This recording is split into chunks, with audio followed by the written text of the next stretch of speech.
What we want to talk about now is scientific notation. I'm going to show you when you are required to use scientific notation. And most students would give me the same answer that you guys gave me a while ago, that you use scientific notation. You're required to use scientific notation when you have really, really big numbers or really, really small numbers, right? But it's not required that you use scientific notation for those. It's more convenient to use scientific notation for those, but there's a reason, there are times when it's actually required, okay? And so this is one of those cases. I'm going to start with a starting amount of 12.5 moles of methane, and I'm going to find the amount of energy produced by burning that 12.5 moles of methane. Okay? Now, you saw me do a demonstration a while ago where, like, I was setting my hands on fire, and what I was burning was mostly methane. Okay? Natural gas is mostly methane. And without being putting too fine a point on it about why we can do this, we could take these two numbers, or this right here, and build a conversion unit. Okay? We'll get later on in the semester and figure out why we can do that. Right now, I'm just going to show you what it is. Fair enough? Show you the math. All right, so I'm going to put that 1 mole of methane on the bottom. And I'm going to put, and I don't even know if that's the correct number. It would take me a few minutes to look it up, and that might not be the correct number of joules. Okay, you with me? This is just an example. Fair enough? All right, so 1287 joules is how much energy is produced in 1 mole of methane. And so now we want to do the math for this. Okay? And using the same system we used a moment ago, you can see that moles can cancel, right? And methane can cancel. Okay? Just like x's and y's in algebra, we can cancel units and species. So if you have your calculator, you can do this math too. It's just 12.5 times 12,087. You got it already? No, in your head? You said, oh, you said 12,000. Well, I'm sorry, you're right. 1,287, or 1.287 kilojoules. Yeah, kilojoules is 1,000 joules. A kilo means 1,000? You've done the math already? Okay. Uh-oh, I just hit clear button accidentally. Give it to me. You got it? 16,000? 87? 087? 0.5? Alright, so that's joules. That's how much energy, okay? Now, using the rules we said about addition, multiplication and division, how many significant digits do we have to have in our final answer? 3. Good. So we're going to underline everything after the first 3 digits. 1, 2, 3. You take the smaller of the two numbers. This is 4 digits, this is 3 digits, and we ignore the counting numbers. Okay? Got that? All right. Now, how do we round off those digits?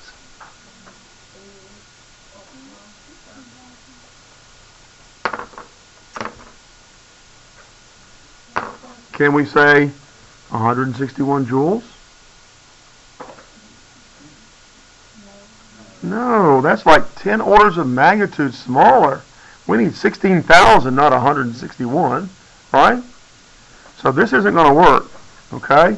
We need a different way of doing this. Now, so here's the rule about when you have to, when you must use scientific notation, okay? You must use scientific notation anytime you have to round off a number in the ones place.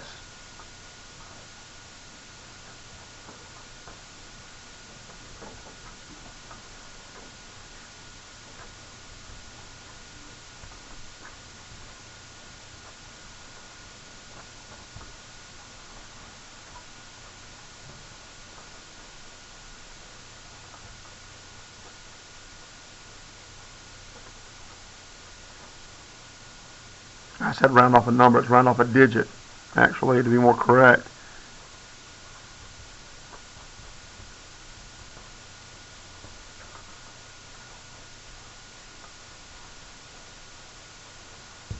Alright? So we have to round off not only a digit in the ones place here, we got to round off a digit in the tens place as well, correct? And the only way to do that is to write it in scientific notation and do it correctly, or well, in this class, we're going to use scientific notation for that process. Now, in scientific notation, the decimal goes between the first and second digit. Okay? In scientific notation, the decimal goes between the first and second digit.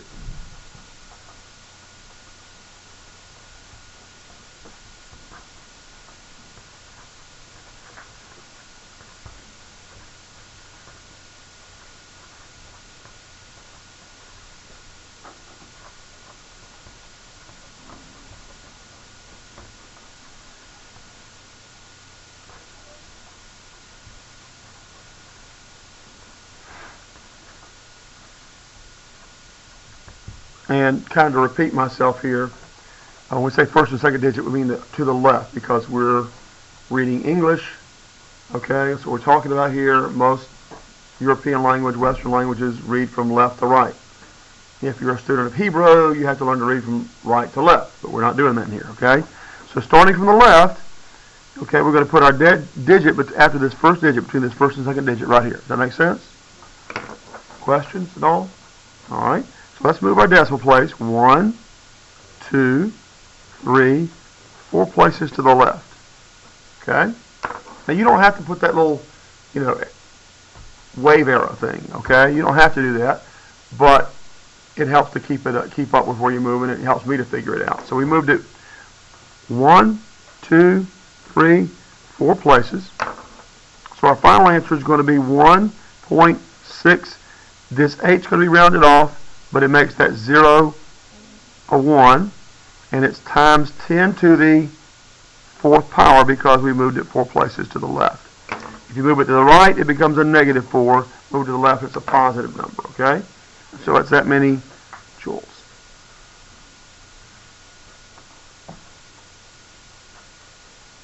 How about that? Very good? So that's when you have to use scientific notation. All right? Now, if we're using Avogadro's number, sure is convenient to use scientific notation, isn't it? All right? But on the other hand, it's not required unless you have to get rid of a digit in the ones place. You might also have to get rid of digits in the tens place or the thousandth place, but that requires you get rid of a digit in the ones place too. So the rule is, anytime you get rid of a digit in the ones place, you must write your answer in scientific notation. Okay? Any questions? No? All right, good. So you want to do a practice problem? All right. Why not? Why not?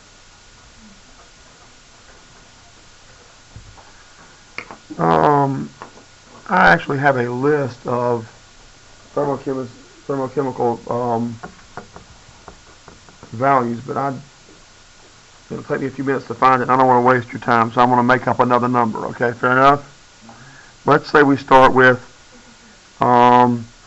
if 5.25 moles of, well, we'll go to ethane now. We're using methane before, we're going to do ethane. Okay? Is burned, and the heat of combustion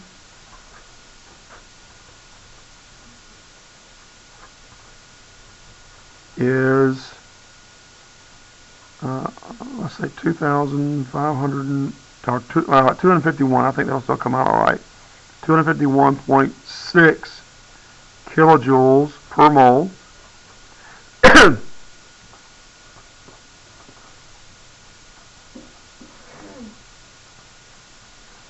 How much heat will be produced?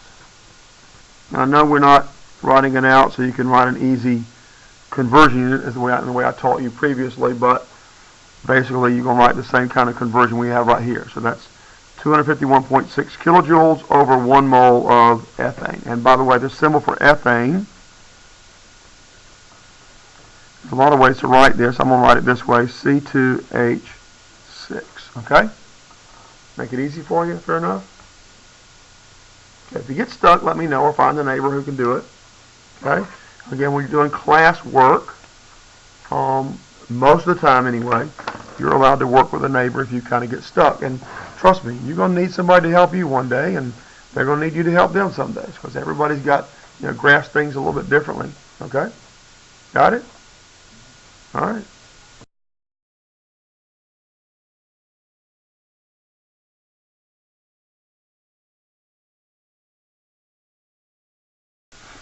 All right, so the problem is, if 5.25 moles of ethane is burned and the heat of combustion is 251.6, and I made that number up, it's not the actual heat of combustion, kilojoules per mole, how much heat will be produced?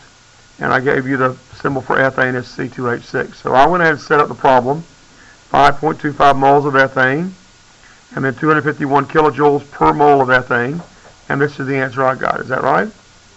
Okay. No? That's the unrounded answer, but we're going to round it off. So how many significant digits do we need in our final answer? 3. Because this number is a measured and calculated number, and it has 3 digits. This one is a measured and calculated number, it has 4. Because this one has the least digits, that's how many digits I want my final answer. So I'm going to underline everything after the first 3 digits, 1, 2, 3, and round those digits off. And so since I'm getting rid of a number in the ones place, I must use scientific notation. Actually, I'll tell you what, I'm going to move it down here so I have a little more room to write it. So I'm going to move the decimal place to the left, 1, 2, 3 places. So that's going to be 1.32 times 10 to the 3rd power kilojoules. Well, moles cancel, look. Okay? Everybody got that? Any confusion or questions? No? All right then.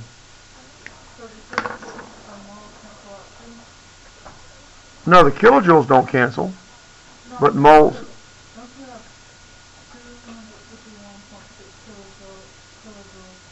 Well, what I said a while ago was without being too complex, because we're not far enough along for you to understand how to treat this kind of writing, I said this means the same thing, kilojoules per mole, as we used it in the previous problem. So that we write it 251.6 kilojoules per mole. This is the same thing as that.